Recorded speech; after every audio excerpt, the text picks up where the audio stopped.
Hello everyone, welcome to my YouTube channel maths by Abhay. तो BSCC के द्वारा जो पूछे जाते हैं जितने भी सारे प्रश्न, उनके प्रीवियस ईयर क्वेश्चन, वह सारे क्वेश्चन का एक संगठन इस टेस्ट सीरीज के माध्यम से हम आपको प्रोवाइड करने वाले हैं। तो चलिए, हम आशा करते हैं आप लोग अच्छे होंगे, मस्त होंगे। आप लोग बताइएगा कमेंट में कि आप लोग कैसे हैं, और इस वीडियो के अंत के बाद आप कमेंट करके अवश्य बताइए कि यह क्लास कैसा लगा आपका। तो सबसे पहला प्रश्न है कि भारत की सबसे ऊंचे शिखर केटू की ऊंचाई कितनी है। तो भारत की सबसे जो ऊंची केटू जो है, उनकी ऊंचाई जो है वह 8611 किलोमीटर है।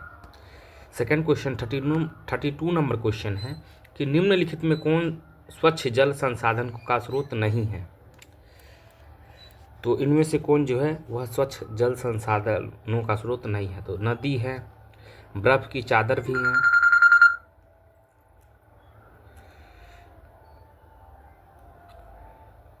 भूजल भी नहीं है, भूजल है, भूजल भी नहीं है, भूजल है, और इसको महासागर। भूजल का मतलब होता है कि जो ज़मीन के अंदर जो है स्रोत करके और उनका जो है पानी के रूप में इस्तेमाल किया करते हैं। उसके बाद है 33 नंबर क्वेश्चन कि हमारे फसली क्षेत्र का कितना प्रतिशत भाग तिलहन में आच्छादित होते हैं। तो 33 का सही आंसर हो जाएगा कि 12% जो है वह भाग जो है वह तिलहन से आच्छादित है। 34 नंबर क्वेश्चन है कि भारत में तांबा गलाने का आधुनिक कारखाना सबसे पहले कहाँ खुला था।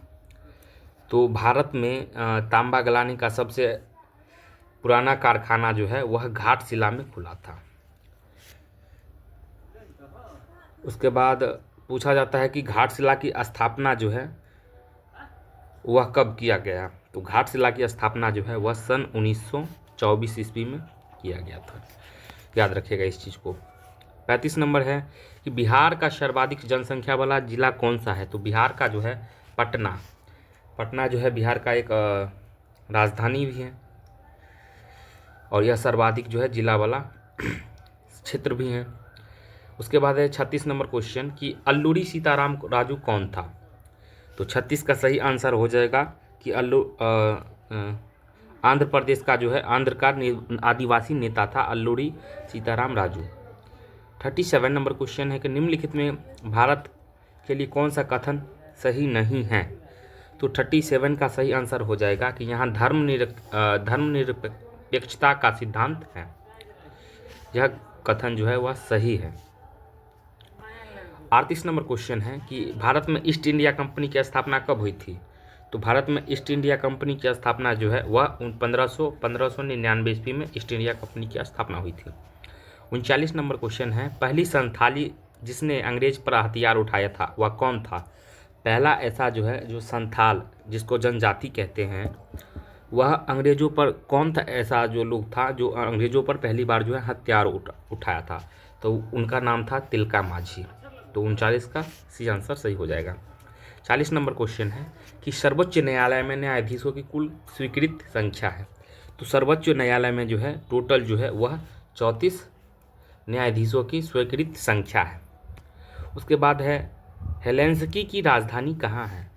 हेलेंस्की की राजधानी जो है वह फिनलैंड है। हेलेंस्की की राजधानी फिनलैंड है। That's it. उसके बाद है चलिए कि 42 नंबर क्वेश्चन है कि सिंधी भाषा को 8वीं अनुसूची में कब जोड़ा गया था। तो सिंधी भाषा को जो है 8वीं अनुसूची में वह सन 1967 में जोड़ा गया था। उसके बाद है 43 नंबर क्वेश्चन कि बिहार में कुल संसदीय निर्वाचन क्षेत्रों की संख्या कितनी है। तो बिहार में टोटल जो है वह संसद निर्वाचन का जो क्षेत्र है, मतलब कि सीट है, वह टोटल 40 सीटें हैं। 44 नंबर क्वेश्चन है कि व्यावसायिक बैंकों का मुख्य कार्य क्या है। तो व्यावसायिक बैंकों का मुख्य कार्य जो है वह जमा स्वीकार करना और ऋण देना होता है। जो हमारे गांव घर के बैंक में अभी जो है सामूहिक लोन भी चलाते हैं, वह सहकारी बैंक ही देते हैं। उसके बाद 45 नंबर क्वेश्चन है कि मुद्रा का प्राथमिक कार्य क्या है? तो विनिमय का माध्यम और मूल्य का मापक जो है वह करना। तो इनमें से सही आंसर हो जाएगा दोनों। तो 45 का सही आंसर सी हो जाएगा।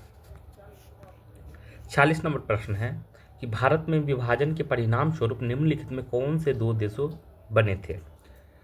तो भारत के परिणाम स्वरूप जो है वह भारत और पाकिस्तान बने थे।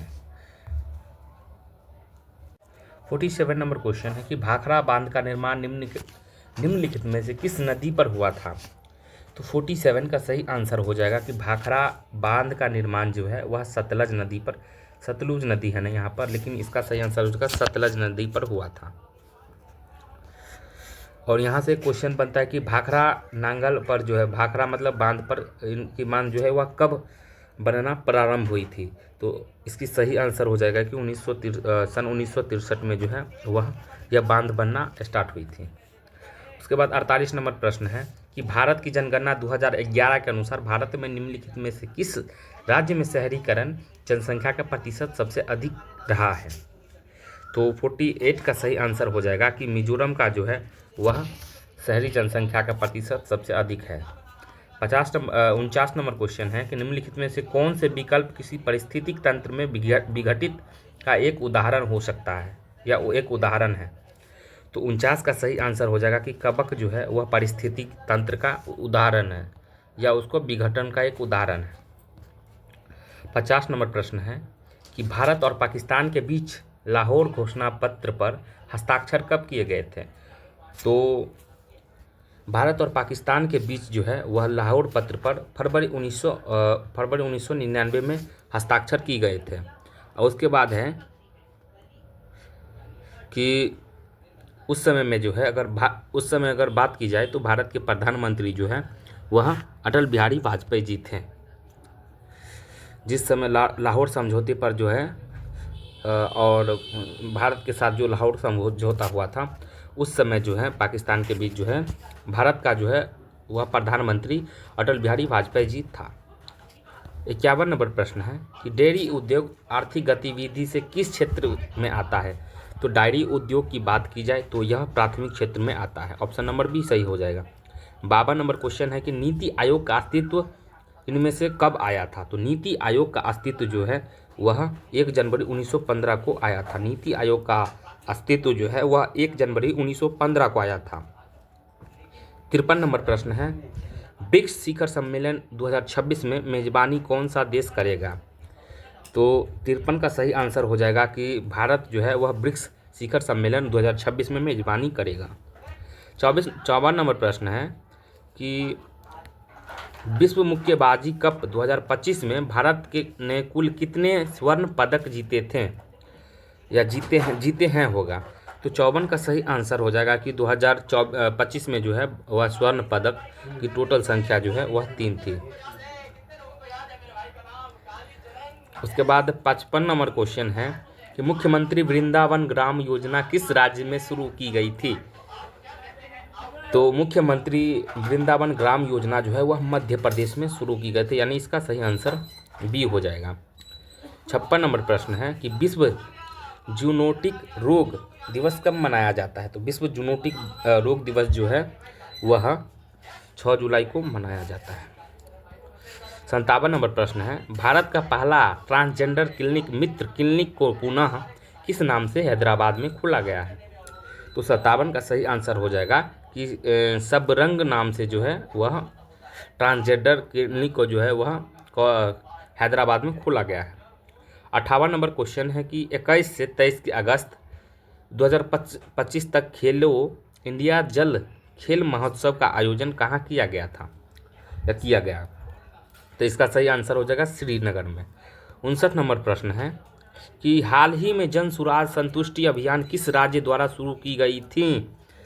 तो इसका सही आंसर हो जाएगा कि गुजरात द्वारा जो है वह संतुष्ट अभियान जो है शुरू की गई थी। 60 नंबर प्रश्न है हाल ही में राज्य भवन अन्नदान योजना कहाँ शुरू की गई? तो 60 का सही आंसर हो जाएगा कि गोवा में जो है वह राज्य भवन अन्नदान का जो शुरू की गई। 61 नंबर क्वेश्चन है कि किसी विद्युत परिपथ में दो बिंदुओं के बीच विभवांतर मापने के लिए वोल्ट मीटर को किस प्रकार समायोजित किया जाता है। तो दो बिंदु मान लीजिए कि यह एक आपका बिंदु हो गया, एक यह बिंदु हो गया। तो इसको मापने के लिए जो है वोल्ट मीटर को किस प्रकार संयोजित किया जाता है। यह फिजिक्स का क्वेश्चन रट लीजिएगा इसको। समांतर क्रम इसका सही आंसर हो जाएगा। उसके बाद है 62 नंबर क्वेश्चन की सूर्योदय तथा सूर्यास्त के समय सूर्य का लाल रक्त प्रतीत होने का कारण क्या है। तो 62 का सही आंसर हो जाएगा कि प्रकाश का किरणन के कारण जो है वह सूर्य जो है जब निकलती हैं आकाश से तो वह लाल रंग का प्रतीत होता है। 63 नंबर क्वेश्चन है कि सिल्वर क्लोराइड को गहरे रंग की बोतलों में क्यों रखा जाता है। तो सिल्वर क्लोराइड को जो है गहरे रंगों की बोतल में सूर्य की प्रकाश की क्रिया से बचाने के लिए रखा जाता है। 64 नंबर प्रश्न है कि निम्नलिखित में कौन सी अधातु चमकदार होती हैं। तो एक ऐसा अधातु का नाम बताओ जो चमकदार होते हैं। तो आयोडीन जो है एक ऐसा अधातु है जो चमकदार होती है। 63 नंबर क्वेश्चन है कि आधुनिक आवर्त सारणी में आवर्तों यानी पीरियड्स की संख्या कितनी है। आधुनिक मॉडर्न जो है वह पीरियोडिक टेबल में जो है आवर्तों की संख्या कितनी है। तो 65 का सही आंसर हो जाएगा कि आवर्त सारणी में जो है वह आवर्तों की टोटल संख्या जो है वह 7 है। उसके बाद है 56 नंबर प्रश्न कि इंसुलिन हार्मोन का स्राव किस ग्रंथि से होता है। तो 56 का सही आंसर हो जाएगा कि अग्नाशय से जो है वह इंसुलिन हार्मोन का स्राव होता है। 67 नंबर क्वेश्चन है कि पूर्ण जन्म द्वारा जनन की क्षमता किस जीव में होती है। तो 67 का सही आंसर हो जाएगा कि डी 67 है ना। पूर्ण जनन द्वारा जनन की क्षमता किस जीव में होती है। तो 67 का जो है वह डी आंसर प्लेनेरिया सही आंसर हो जाएगा। उसके बाद 68 नंबर क्वेश्चन है कि निम्नलिखित में से कौन सा मानव निर्मित परितंत्र का उदाहरण है। इनमें कौन सा ऐसा है जो मानव निर्मित परितंत्र का उदाहरण है। तो 68 का सही आंसर हो जाएगा खेत जो है वह मानव निर्मित द्वारा जो है परितंत्र का उदाहरण है। 69 नंबर क्वेश्चन है जीवाश्म की आयु का निर्धारण करने के लिए किस विधि का उपयोग किया जाता है। तो जीवाश्म के आयु के निर्धारण के लिए जो है वह मुख्य रूप से कार्बन डेटिंग का उपयोग किया जाता है। 70 नंबर प्रश्न है और आज का लास्ट प्रश्न कि एक उत्तम ईंधन की क्या विशेषता है। तो एक उत्तम ईंधन की विशेषता जो है वह उच्च ऊष्मीय मान और कम धुआं दे, यही एक उत्तम ईंधन का क्या विशेषता है। तो इस प्रकार हमारा टोटल जो है टोटल क्वेश्चन जो है वह 40 था, जिसमें आप सभी ने कितना सही किया है वह भी कमेंट करके बताइएगा। और आज का क्लास आपको कैसा लगा ज़रूर बताइएगा। Thanks for watching. मिलते हैं किसी और वीडियो के साथ, तब तक के लिए जय हिंद जय भारत।